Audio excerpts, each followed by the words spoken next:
All right, we don't have time for a long, boring introduction today. We have 5 rare and uncommon Hoya to get to, and we're going to start with one that I wasn't expecting to, but I gave a big chop to my Meredithy this weekend, and what am I going to do? Take you to the prop box and show you that?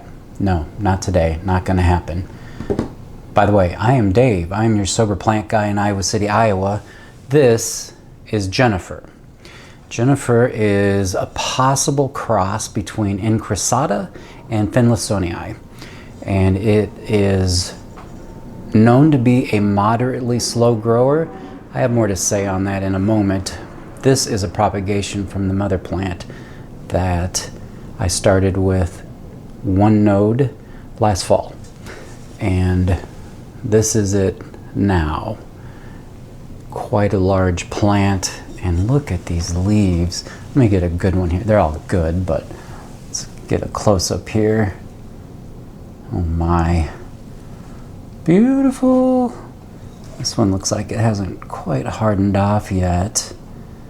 But imagine this being considered a moderately slow growing plant that goes dormant in winter. I have not kept this in normal household conditions. If you saw either of my other videos, I've got a Mars hydro grow tent that I put most of my more valuable Hoya or whatever in there, and it has gone crazy. I bought Jennifer last summer as maybe 3 nodes, maybe like 5 leaves, and it had a piece of vine with no leaves in between it, and so I propped that. From that one plant, I have this one. I have another one this size. I have 2 that are a little bit smaller, and I have 2 that are compact, and I have at least 3 props in the prop box. So not only is it not moderately slow for me, it is one of my fastest, most aggressive growing Hoya. Maybe second to something like the really annoying Crassia petiolata. Those are driving me crazy. In the tent this year, they wrap themselves around everything. So can't wait to get rid of those. Hey, Iowa City, look forward to getting those on the real cheap. But anyway, what a gorgeous plant. Easy, so easy. You could probably grow this in garden soil at this point, but I have it in my normal organic mix, really airy, quite chunky. This one's still in a nursery pot, but really high recommendation for somebody looking for an easy grower, big leaves, very, very pretty flowers. I have not flowered it yet, but what I've seen online, they're just terrific. And Doug Chamberlain of Vermont Hoyas gives this his thumbs up and says it's one of the most beautiful Hoya leaves he's ever seen. Pretty high recommendation from someone who seems to have grown almost all of them. And I'm going to grab another plant. As a fan of green-leaved plants in general, and that's a theme if you follow along with me you're going to see in probably every video, this is species India. It's an unnamed species, and you might call it plain-leaved. I find it beautiful. Another very easy grower. It has a very pretty plant. It has a yellow corona with a creamy corolla, so a very pretty flower. It's not a showy plant, but once this gets established, it grows really quickly. And you might be able to see here that I had to give these vines a chop because there are so many plants in the Mars Hydro tent that are out of control. What a good problem to have. That it was getting very difficult to remove them, and I removed them one at a time. Essentially most of them get watered on Sunday except the very bottom ones, and I inspect them for pests so an outbreak doesn't happen. I very rarely even find pests, but when I do, it's dealt with immediately. So I gave this a chop. Once established, like I said, a very quick grower, a very easy grower. And I see I missed one of my vines here. I'll just give that a snip. And do you have a pair of bonsai scissors? Because if you do not, you need them. They're amazing and they are so sharp. Just make sure you put your palm right there, because I know people complain that they don't fit their hand properly. You've got to make the scissor fit your hand properly. Anyway, another easy growing Hoya. You're not going to see in every collection. Fun to grow and really nice to look at. Let's get this little squirt out of the way. This is species Saba GPS, checks notes 7950.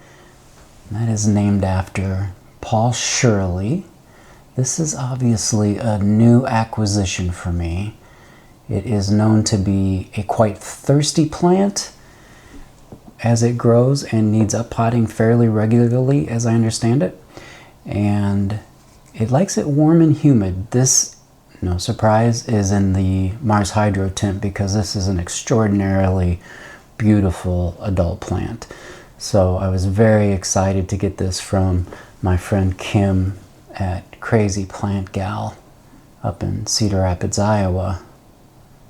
And a real beauty. So far it's giving me no trouble. It came sun-stressed. It kept sun stress on the bottom shelf under a 24-watt Barina light. And now it is up on the top shelf to get a little more ventilation on it. It is under a 240-watt bank light that is dimmed to, I think 75% is the next step down. So it's not, I guess it's not directly underneath it, but just to the side of it. So it's getting quite a bit of light. So far so good, too new to really say much about it. But while these are not cheap plants, they are absolutely gorgeous, and you're unlikely to see this in very many collections, which is kind of why I'm starting my YouTube channel off with some of these more unique plants. I love common plants and I've got a lot of them. They're common because they grow well, they do well for people, but it's fun to have these special little plants in your collection. And most plants that I buy small. Like this are not much bigger because I find so much pleasure in the actual growing of plants aspect of the hobby as opposed to the buying plants portion of the hobby. And there is quite a difference. So nice to have something, a little gem in the collection, and I'm so looking forward to growing this up over this spring, summer, and fall. And no doubt there will be an update on this one, or two, or three. And I don't just do Hoya, by the way, but we sure are going to focus this episode and the next one on just Hoya. And I will grab another one to take a look at. Now, this one is Ranuensis. That's its published name. It was in the trade for about 20 years as species Pouring Hot Springs, based on the eastern area of Saba where it was first located. But now it is officially a published name. And it is basically, it looks like a Finlaysonii type again. And it certainly has those flowers. Beautiful leaves of the Finlaysonii type. I didn't finish my thought there. You'll have to forgive me. I'm nursing a plant that's in hospice care right now, and it's a favorite. So if I look like hell, it's because I'm quite worried that I'm going to lose this plant. I'm not quite worried. I am absolutely certain I'm going to lose this one. Beautiful philodendron micans due to a severe cold shock we had here. I think I mentioned in a video our house got down to 48 degrees for about a week. So it was not great for three of the plants. Two of them are gone and one is on its way out. But anyway, that is not what we're here to talk about. This got a chop fairly recently, and I've got some other starts from it. And I would not call this one of my faster growers for sure. This is grown from seed, and I got it probably about the size it's at right now, maybe a little bit smaller.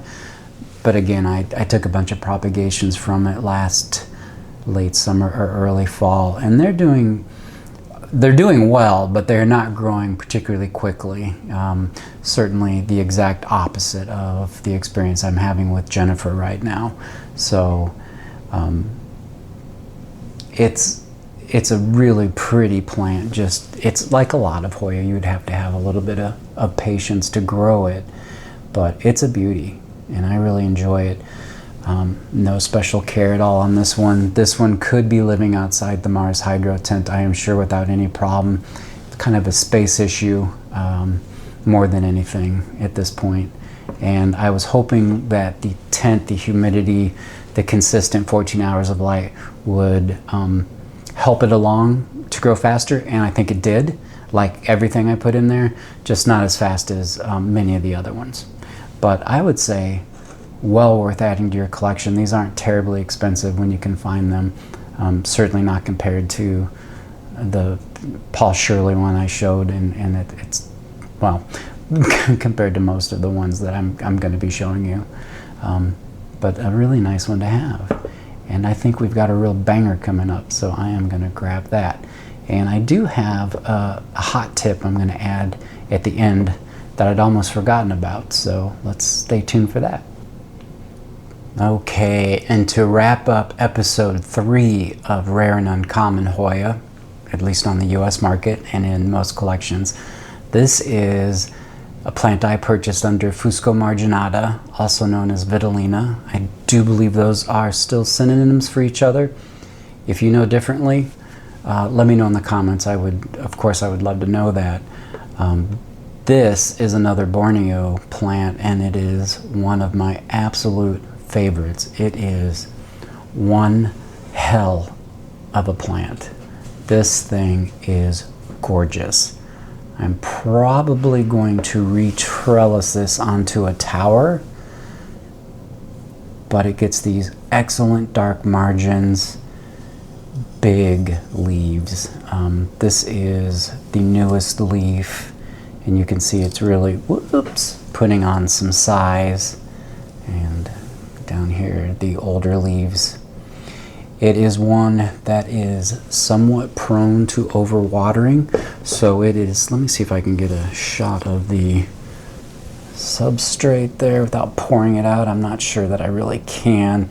It's primarily cocoa chip bark and some cocoa coir to act as a binder.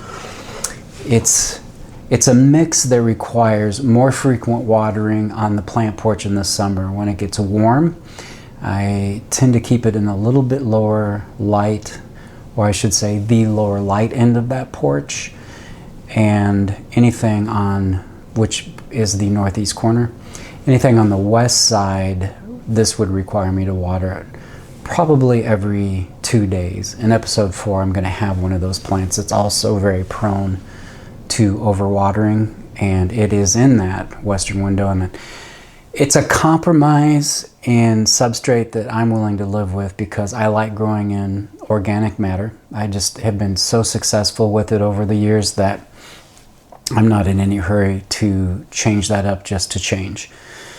If it's not broken, I mean, why? That means that it's a safer bet in the winter when it's not drinking up as much water to have a substrate like this. So a nice compromise I'm willing to live with. It does enjoy heat and humidity, no surprise. This is a plant, I think I got this one probably midsummer from Kim at Crazy Plant Gal. Very small.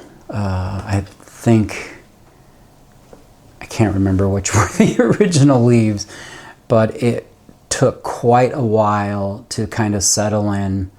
Once I got it into the tent in the winter, that is actually when the plant took off. So I think at the beginning of winter, I closed the plant room off. I think I did it in mid-November. So it's a fairly long season. I'll open it up probably in a couple weeks here. I think it was probably right about here. And so all of this is new growth and vines, and I think I'm going to enjoy that tower a lot more. But, you know, if I lost my entire Hoya collection all at once for some horrible reason, there are probably 3 plants I can think of that I would buy immediately. This being one of them. No question, the Sunrise, the most underrated Hoya in all of Hoya world. And then a plant I'm going to show you in the next episode, which will be available concurrently with this one. So look for that episode too. The tip I want to show you is very brief. Oh my goodness. You see, I don't like the wire trellises, the round wire trellises that much for this really loose substrate. In the summer, I grow in terracotta. I know that's not for everybody, but I have the time to kind of monitor these. If it's drying out too fast, you could use some saran wrap or a plastic cup, and that's it. Put it in here, and it's almost unbelievable how much more water this pot will retain than without it. So it's a way to control that evaporation, and again, really effective for how I grow plants. It's definitely not for everyone, but I would rather err on the side of having to water too often, quote unquote. You know, wet roots aren't going to rot just because they're wet. So in this mix, it would be virtually, oh God, don't say that, Dave. It would be difficult to root the roots, unless it's dry rot. And while I'm on the subject of this, I often read in Facebook groups, which I try never to actually participate in, so I'm just one of those people lurking in the background for the most part, that they let their plants get really wrinkly before they water them. This is so stiff that I would split it if I tried to fold it in any way. I cannot imagine what would happen to the root system if I put this plant through the stress of letting it get so dehydrated that these actually wrinkled. I don't do that for any plant. And in fact, if I start to see wrinkly leaves in my collection, I know something's wrong. Not maybe, there is something wrong because I am very consistent in my care, which has turned out to be about the most important thing to be a successful grower, is just the consistency of care. If that works for someone else, that's great. It doesn't work for me. And I'm certainly not going to give that a whirl. I'm much more likely to try out pond than let my plants wrinkle up before I water them. I don't think that's a great method. At any rate, that is episode 3. I am so glad you joined me for this, and I'm sure that some of you may have come back because I got a few subscribers from those first 2 videos. If you made it through that first video with the funky, wonky formatting, I owe you an apology for that. I do not know what the hell I'm doing yet, so that was just my fault. That's how it came out, but you stuck with me. Good to see you. Good to meet some new friends. Get out there and do something kind for yourself today, and I'll see you in the next one. Bye-bye.